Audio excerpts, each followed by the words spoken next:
In this video, I will show you how to add games to Google Sites. Go to Google Sites and open the website where you want to add the game. Now, open ChatGPT or any code generator. Ask for an embed code for a game like, can you suggest and provide license-free games for Google site? Now, from the given suggestion, click on copy code to copy the entire embed snippet. Now, go back to your Google Sites editor, click on Embed under the Insert tab, select Embed code and press Ctrl V to paste the code. Now, click Next to preview the embedded games. Once you confirm the game appears correctly, click Insert. Now, click Publish. Then click Publish again.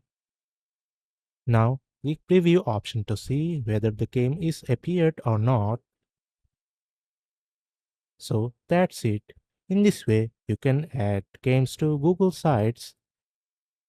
If this video helps, like, share, and subscribe.